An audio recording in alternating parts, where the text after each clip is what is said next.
안녕하세요. 네. 신장 건강 관련된 걸로 오늘 같이 이야기 나눌 이승주입니다. 네. 네. 혹시 제가 우선 신장 관련된 걸로 말씀을 드릴 건데요. 여러분의 신장은 혹시 건강하신가요? 모르시죠? 근데 대부분이 이제 신장 건강에 대해서 신경을 쓰시는 분들은 신장으로 이미 질환이 있어서 병원에서 병명을 받으신 분들이 대부분 신경을 쓰시고요. 그 외의 분들은 사실 신장에 대해서 특별하게 관리를 하거나 신경을 쓰지 않는 경우가 많아요. 근데 오늘 저랑 이야기 나눌 거는 이제 신장 질환이 없는 분들도 관리가 필요하다는 거에 대해서 말씀을 드리려고 합니다. 네, 신장 질환, 신장 건강 뉴트리라이트로 신장 건강하게 지키기입니다. 거의 대부분이요. 말씀드린 것처럼 신장에 대해서 관리를 특별하게 하지는 않다가 질병이 발생되면 그때서야 이제 다급하게 신장을 관리하게 되죠. 현재 우리나라 이제 2019년 기준으로 해서 만성 신부전증 환자가 25만 명에 달한다고 해요. 되게 많죠. 근데 이게 다가 아니라 매해 10%씩 증가를 하고 있다고 합니다. 근데 저는 사실 만성 신부전증 환자가 아니다 보니 그냥 그렇구나 라고 넘어갈 수가 있는데요. 이게 문제는 이렇게 환자로 지정이 되신 분들이 문제가 아니라 성인 9명 중에 1명은 이미 신장의 기능이 약간이라도 떨어지거나 또는 손상을 입어서 만성 신장 질환이 있는 걸로 있는 상태예요. 근데 대부분 모르고 있다 보니 관리를 안 하게 되는 경우가 많습니다. 그래서 우리가 신장 관리를 위해서는 일단 신장 구조를 간단하게 아셔야 될 텐데요. 저희 이제 학교 다닐 때, 생물 시간 이럴 때 잠깐 보셨을 거예요. 이런 그림들. 신장을 간단하게 설명을 드리면요. 신장은 혈관으로 이루어진 기관입니다. 네. 다른 부분은 지방도 있고 단백질 이런 것들이 많다고 이제 설명을 듣잖아요. 근데 신장은 기본적으로 혈관이에요. 미세한 혈관들이 모여 있는 곳이기 때문에 신장에는 이제 신장 동맥과 정맥을 통해서 혈액이 들어갔다 나왔다 하는 거고요. 신장 동맥을 통해서는 우리가 이제 각종 노폐물과 몸에 필요한 요소들이 섞인 혈액이 들어가게 되고요. 여기 지금 그림에 보시면 노란색으로 네모 모양 있는 거 보이시나요? 여기가 네프론이라는 특수기관이에요. 신장에 있는 특수기관인데 여기를 통해서 이제 몸에서 필요하지 않은 노폐물들이 걸러지게 되고 잘 걸러진 혈액이 다시 신장 정맥을 통해 온몸으로 전달이 되게 됩니다. 그리고 나머지 이 노폐물은 요관을 통해서 우리의 방광에 모이게 되고 이 방광에 모인 게 요도를 통해 소변으로 배출이 되는 거예요. 요렇게까지는 대부분 우리 이제 학교 다닐 때 노폐물이 모여서 소변으로 배출된다 정도는 다 배웠을 거예요. 그리고 배우지 않았다 하더라도 어디선가 들어보셨을 겁니다. 근데 여기서 이제 이 네모난 모양이 있는 네프론이 굉장히 중요한 건데요. 신장에 이 네프론이라는 게 100만여 개가 있다고 해요. 이 100만여 개가 있는 네프론이 열심히 걸러줘야 우리가 깨끗한 혈액은 몸에서 사용을 하고 나머지 노폐물들을 배출할 수 있는데 이 네프론에는 가장 중요한 게 사구체라는 기관이 이제 있어요. 이 사구체가 뭐냐면 굉장히 미세한 실 같은 형태의 혈관이 뭉쳐 있는 거예요. 실타래처럼 뭉쳐서 이 구 형태를 가지고 있고요. 여기서 이제 이 각종 노폐물들이 걸러지고 보먼 주머니를 통해 세뇨관으로 전달이 되면서 이 사이에서 만약에 몸에 필요한 것들도 같이 걸렸다면 다시 재흡수를 하고 그리고 만약에 걸러지지 않은 노폐물이 있다면 다시 걸러지게 돼서 결국에 신장을 통해 이제 배출이 되게 되는 겁니다. 신장에서 가장 중요한 신장 질환이나 신장에 문제가 있다 하면은 대부분 이 사구체에 문제가 있는 경우가 많아요. 그리고 질환이 있으신 분들은 물론 관리를 하시겠지만 질환이 없더라도 이 사구체 관리가 굉장히 필요합니다. 사구체가 어떤 거냐 쉽게 말씀을 드리면요. 이렇게 보시면 되세요. 위에 있는 이 혈액이 흘러가는 게 신장을 통해 들어온 혈액이라고 보시면 되고요. 이 지금 뜰채 같은 채반 같은 게 있죠. 이게 몸에 있는 사구체라고 보시면 되세요. 그래서 몸에 필요한 적혈구, 뭐 단백질, 그 외에도 여과되면 안 되는 필요한 요소들을 이 촘촘한 사구체에서 걸러지지 않도록 잡아주는 거고, 몸에서 이제 필요 없는 노폐물들은 이 틈 사이로 빠져나가서 이제 신장을 통해 이제 노폐물이 배출되도록 하는 거예요. 그럼 이 사구체에 있는 이 틈들이 촘촘하면 촘촘할수록 몸에 필요한 것들은 꽉 잡아둘 수가 있는 겁니다. 그래서 중요한 거는 이 사구체가 건강하고 촘촘한 사구체가 있어야 우리 신장이 건강하다라고 보시면 되세요. 건강하게 신장에서 잘 걸러지게 된 것을 우리가 쉽게 내 신장이 괜찮은지 확인할 수 있는 가장 쉬운 방법은 소변을 통해서 볼 수 있는데요. 잘 걸러진, 신장에서 잘 걸러진 소변의 색은 맑은 노란빛을 띠게 되세요. 혹시 여러분 오늘 다 화장실 아침에 갔다 오셨죠? 네. 소변 색깔 확인해 보셨나요? 네. 어떠셨어요? 노랑? 네. 거의 대부분 건강을 지키시는 분들은 맑은 노랑 혹은 좀 더 이제 수분 섭취가 많으신 분들 같은 경우에 좀 더 투명한 색일 거고요. 만약에 제가 수분 섭취가 좀 부족했다라고 하면 조금 더 진한 노란빛일 거예요.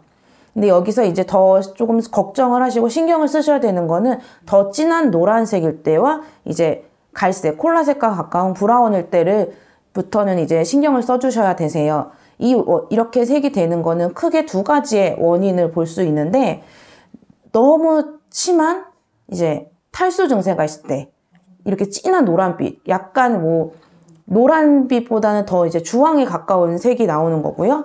만약에 갈색빛이나 약간 검은색에 가까운 소변을 본다라고 하면 이미 간에 무리가 가서 간에 손상이 있고 담즙이 혈액을 통해서 이제 소변으로 배출이 되는 경우입니다.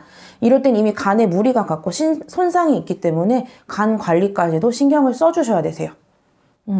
그리고 이제 붉은빛, 뭐 예를 들어 핑크빛이나 붉은빛을 띠는 소변을 봤다라고 하신다면 사구체에서 이제 적혈구가 원래는 걸러져야 되는데 적혈구까지 같이 배출이 되는 경우에 이런 붉은빛을 띠게 돼요.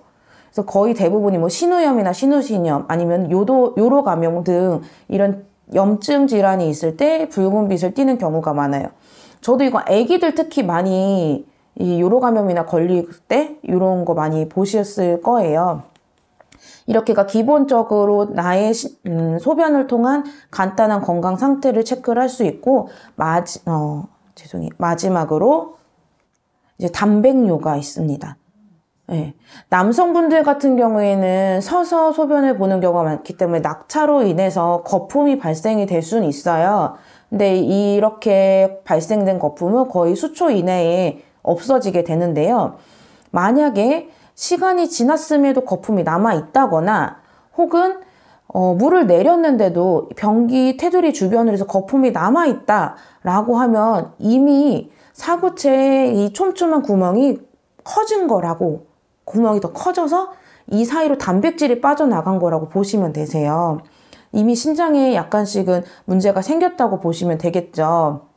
그래서 이런 형태, 맑은 노란빛이 아니라면 자기가 이제 어떤 상태인지 확인을 해 보시고 조금 더 관리에 신경을 써주셔야 될 것 같습니다. 네.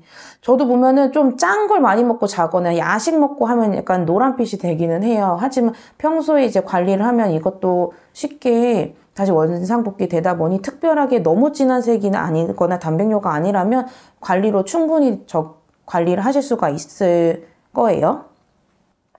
여기까지가 사실 우리 신장에서 하는 일들을 대부분 사람들이 신장은 노폐물을 걸러줘 라고만 알고 계시는데, 사실 신장에서 노폐물만 걸러지는 게 아니라 그 외에 정말 중요한 일들을 많이 하고 있습니다. 첫 번째로는 수분과 염분 조절이에요. 여러분들 만약에 짠 음식을 먹으면 건강하신 분들은 물을 벌컥벌컥 많이 마시게 될 거예요. 그쵸? 많이 마시고 나면 어떻게 돼요? 당장 화장실을 가게 되시죠. 그렇게 돼서 우리 몸은 이 신장에서 염분과 수분을 조절하게 됩니다. 그래서 만약에 내가 너무 짠 걸 먹었다라고 하면은 수분 배출해서 염분을 낮춰주는 거, 수분을 많이 먹고 염분을 낮춰주게끔 하는데, 만약에 신장이 이상이 생긴다면 이 조절을 할 수가 없는 거예요. 신장에서 만들어지는 레닌이라는 물질이 이 수분과 염분을 조절하게 되는데, 이거에 문제가 생겼을 때는 염분 조절이 되지 않아서 수분을 계속 몸에서 배출하지 않고 계속 잡아두게 되고, 그로 인해서 부종이 많이 생겨요. 그래서 신장 질환 있는 분들이 뭐 얼굴이나 손발 이런 데가 부종이 많이 생기죠. 네. 그래서 왜 우리 신장 질환은 없어도 어제 좀 많이 먹었어, 짠 거 먹었어 하면 아침에 약간 붓는 거 느끼시는 분들 있을 거예요. 이것도 사실은 과도한 염분이 있을 때 발생될 수 있는 부분이죠. 그런데 이런 신장이 왜 염분 조절과 문제가 되냐면, 이 염분이 많고에 대해서 수분을 몸에서 배출하지 않고 끌어당기고 있다면, 이 수분이 사실은 혈액을 묽게 해요. 그럼 이 묽게 된 혈액은 속도가 빨라지기 때문에 결국에는 혈압이 올라가게 하는 원인이 됩니다. 혈압 조절도 그래서 레닌의 이 분비에 따라 달라지는데, 안지오텐신이라는 이제 단백질 물질이 있는데, 이게 레닌이랑 만나면 활성화가 돼서 혈압을 올려주는 일을 해요. 만약 레닌이 너무 많이 발생이 된다 하면 안지오텐신의 활성화가 더 커지게 되고, 그러면 혈관이 수축이 되고요. 혈관이 수축되면 이 안에 지나갈 수 있는 혈액의 양이 줄어들겠죠. 그러다 보니 속도나 이런 거에서 빨라지게 되다 보니까 혈압이 급격하게 상승이 돼요. 이렇게 혈압이 급격하게 상승이 되면 또다시 혈관에 무리가 가기 때문에 신장에는 좋지 않게 됩니다. 그리고 다음으로는 조혈 호르몬 분비에 이 신장의 큰 일을 하고 있어요. 피를 만들어내는 거는 거의 이제 골수에서 하는 일이에요. 그쵸? 근데 이 신장의 골수가 있는 게 아닌데 왜 이게 중요하냐? 신장은 아까도 말씀드렸다시피 혈관으로 이루어진 기관입니다. 그래서 모든 혈관이 있기 때문에 혈관을 통해 지나가는 혈액 속에 산소 농도를 감지를 하는 거예요. 그래서 만약에 혈액 속에 산소가 부족하다 그러면은 EPO라는 물질을 생성을 해서 골수에 노크를 하는 거죠. 똑똑똑 해서 이제 피를 더 만들어 달라. 이렇게 골수를 자극하는 게 결국엔 신장에서 하는 일이에요. 근데 만약에 신장에 문제가 생겼다면 이 산소의 농도를 감지할 수가 없게 되겠죠. 그럼 피가 필요해도 노크를 하지 못하고 이 자극을 주지 못해서 결국에는 빈혈이 생기는 거예요. 그래서 신장질환이 있으신 분들은 빈혈이 있는 경우가 대다수 있거든요. 이것도 체크를 해보실 수가 있겠죠. 그 다음으로는 생각지도 못한 거죠. 뼈 건강. 골대사 하면 우리 뼈 건강 생각하면 칼슘, 비타민 D, 마그네슘 이렇게 많이 생각을 하세요. 그래서 뼈에 좋은 건 칼슘 먹어야 돼. 여기서 조금 더 건강 신경 쓰는 분들은 마그네슘도 먹어야 돼. 뭐 단백질도 먹어야 돼. 비타민도 먹어야 돼. 뭐 이렇게 얘기를 하시는데 사실 비타민 D가 뼈 건강에 굉장히 중요한데 이게 비타민 D를 먹었다고 해서 몸이 무조건 다 해결을 하고 생성을 할 수 있는 건 아닙니다. 이 비타민 D는 간에서 콜레스테롤의 도움을 받아서 화학적으로 전환을 하게 되고요. 이 화학적으로 간에서 전환된 것이 신장으로 가요. 그럼 신장에서 이 비타민 D를 흡수할 수 있게 활성화된 물질로 전환을 하고 그게 이제 체내의 뼈 사이사이 칼슘과 함께 이제 만나서 칼슘 밸런스를 유지하게 되는 거예요. 그런데 만약에 이런 신장에 문제가 생겼다면 우리가 아무리 비타민 D를 뭐 영양제건 뭐 햇빛을 많이 보건 하더라도 결국에 몸 안에 흡수를 할 수 없기 때문에 이게 만약에 밸런스가 무너지게 되면 뼈 건강에도 문제가 되게 됩니다. 그래서 결국에는 보면 신장이 망가졌다 하면은 온몸이 망가진 거예요. 네, 그래서 대부분 사람들은 신장 질환이 있기 전까지는 이거를 인지를 못하지만 사실 우리는 굉장히 신경을 많이 쓰고 관리를 해야 되는 첫 번째인 것 같아요. 간단하게 체크리스트를 한번 넣어봤어요. 이거는 인터넷에서도 쉽게 보실 수 있는 건데요. 이 신장 기능이 내가 어떤 게 뭐 저하가 됐는지 혹은 대상이 없는지 한번 확인을 해보시는 게 좋을 것 같습니다. 이 9가지 중에 하나라도 내가 만약에 해당이 된다라고 하면 내 신장 기능은 약간이라도 저하됐다라고 생각을 해주시면 되세요. 안타깝게도 신장은 한번 저하되거나 망가지게 되면 이걸 회복을 할 수 있는 방법이 없어요. 무슨 우리가 다른 그런 기관들 같은 경우에는 좀 더 많은 건강한 걸 먹고 좀 더 신경을 쓰면 개선이 되지만 신장은 한번 망가지면 다시 돌이킬 수 없기 때문에 현 상태를 유지하는 게 사실 가장 중요합니다. 그러면 어떤 것들이 이제 신장에 무리가 되는지 위험한 요소들을 알고 있어야지 관리를 할 거 아니에요? 그 위험 요소들을 확인해 볼게요. 위험 인자는 쉽게 이렇게 5가지로 볼 수 있는데 가장 큰 거는 60세 이상의 노화예요. 사실 노화가 신장에 문제를 일으키는 거는 아닌데요. 저희가 30대 때 만약에 신장이 할 수 있는 일이 90이라고 보면 40세부터는 1년에 1씩 줄어들게 돼요. 그래서 60세 이상이 되면 결국에 건강한 사람도 신장의 70% 정도밖에 사용을 할 수 없기 때문에 기능이 저하될 수밖에 없습니다. 근데 여기에 고혈압이나 당뇨 또는 흡연이나 비만 등이 있다면 혈관 자체에 문제가 생기는 거라 혈관 건강이 좋지 않아서 더 안 좋게 되고요. 가족력이 있다거나 또는 만약에 신장 결석이나 이런 게 자주 발생되는 분들 같은 경우는 더 관리를 해줘야 되고 그 외에도 요새는 워낙에 약물들로 인한 신장에 무리가 가는 경우도 있기 때문에 관리에 집중을 해주셔야 되겠어요. 보시면요. 저희 만 30세 이상 전체 성인 인구 중에 보면 7명 중에 1명은 당뇨병을 앓고 있다고 합니다. 당뇨가 왜 문제가 될까요? 혹시 알고 계신 분 계세요?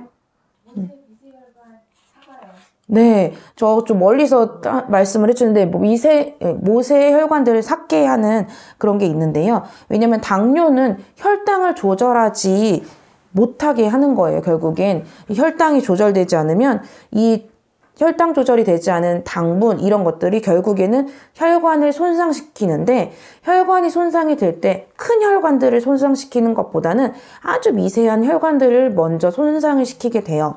아무래도 더 얇다 보니 손상이 더 빠르겠죠. 근데 신장은 아주 미세한 혈관들이 뭉쳐진 사구체로 이루어진 거다 보니 가장 먼저 손상이 생길 수가 있습니다. 그래서 당뇨병을 앓고 있으면 저희가 이제 문제가 될 수 있는 건데 제일 큰 이 당뇨병과 신장 질환이 뭐가 문제냐? 당뇨병을 앓고 있는 분들 중에 사실은 만성 심장 질환의 48% 이상이 당뇨 질환을 앓고 계신 분들이에요.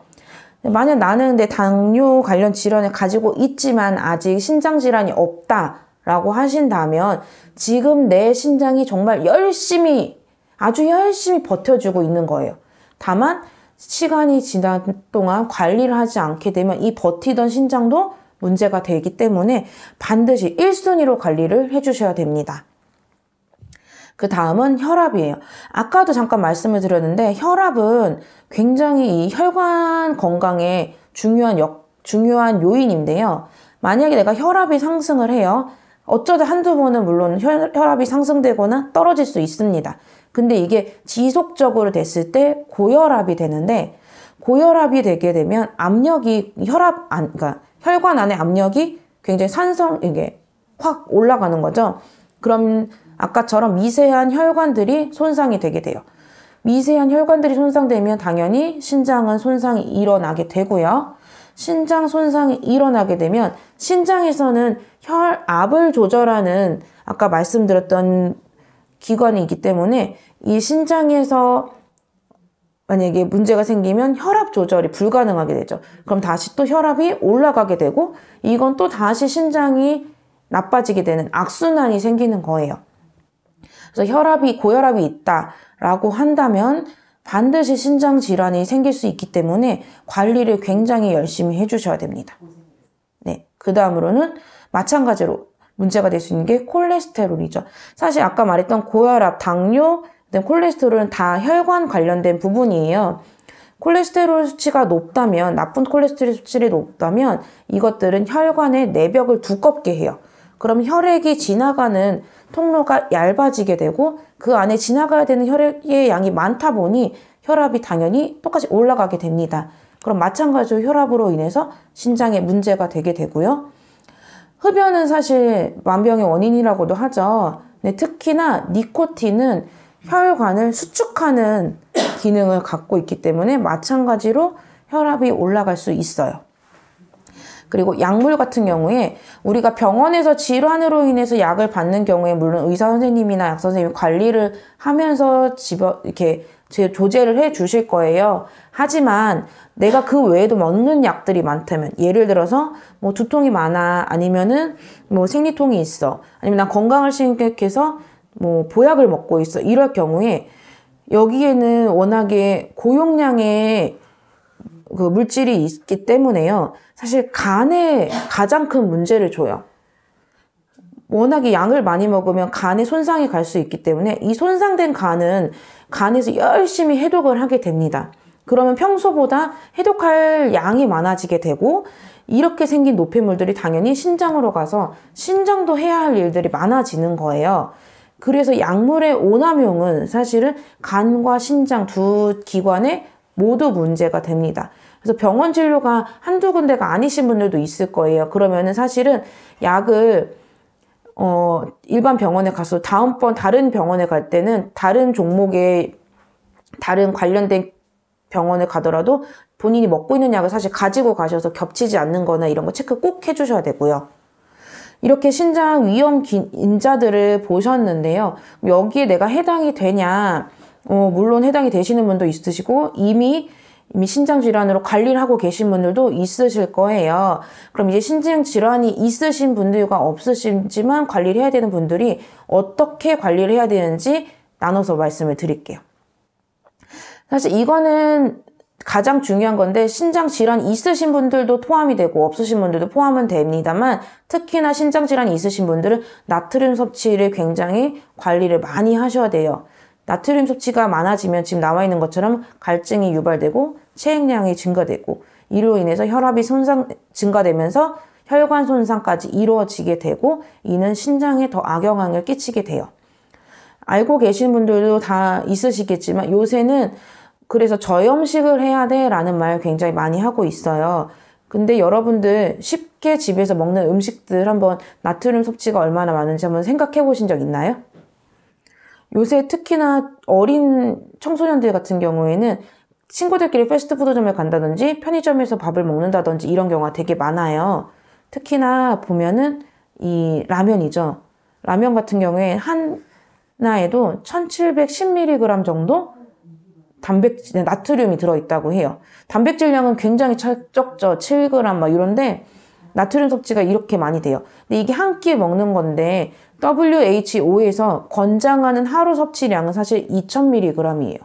그럼 거의 한 끼 라면을 먹었을 때 나트륨 1일 섭취량에 거의 가깝게 먹게 되죠. 하지만 이것만 먹고 우리가 국량, 그게 아니라 두 끼를 더 먹고 간식도 먹고 하다 보면 사실 현대인들은 나트륨 섭취가 굉장히 많게 됩니다.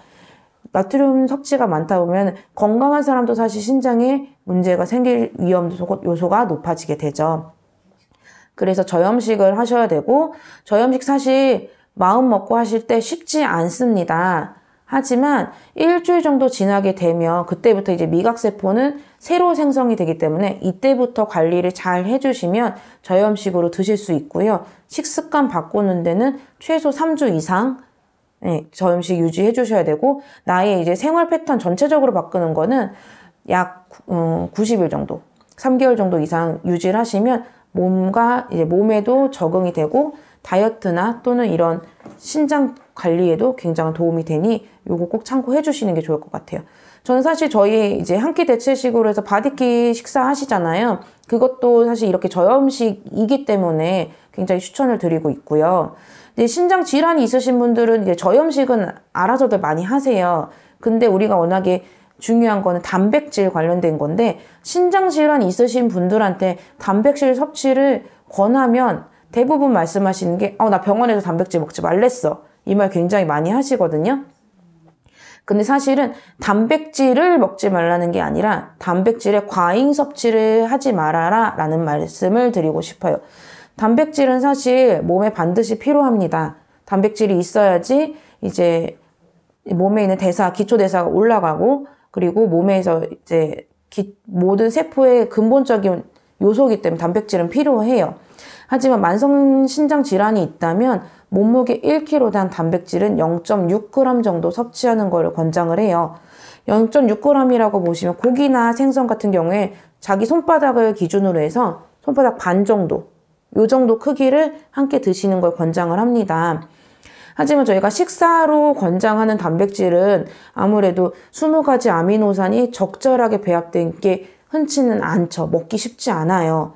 그래서 저희가 지금 권장 드리는 건 사실 이렇게 단백질 쉐이크로 드시는 거를 권장을 드리는데, 신장이 약간 무리가 있으신 분들 같은 경우에는 이런 파우더 형태의 흡수가 빠르다 보니 약간 힘드실 수 있어요. 그래서 드실 때는 여러 번에 나눠서 묽게 드시는 거를 추천을 드리고 있습니다. 그리고 이제 건강한 사람들이 그러면 어떻게 관리를 하면 좋을까? 건강을 하지만 이제 신장이 망가지는 걸 막기 위해서는 이 단백질 섭취는 이제 기본적으로 저희가 많이 하고 있고 필요하다는 건 알고 계시잖아요. 그때 같이 꼭 필요한 게 비타민 B군이에요. 이 단백질을 아미노산 20가지로 나누면 그 중에 메치오닌이라는 부분이 있는데, 이게 이제 이게 활성화되면서 사실 몸에 필요한 저희 시스테인이라는 물질로 변화를 하는데, 이때 필요한 거는 비타민 B군입니다. 이 비타민 B군이 무슨 일을 하냐면, 이 단백질이 활성화가 되는 중간에 호모시스테인이라는 게 어쩔 수 없이 발생이 되는데, 이게 쉽게 말하면 중간 찌꺼기라고 보시면 되세요.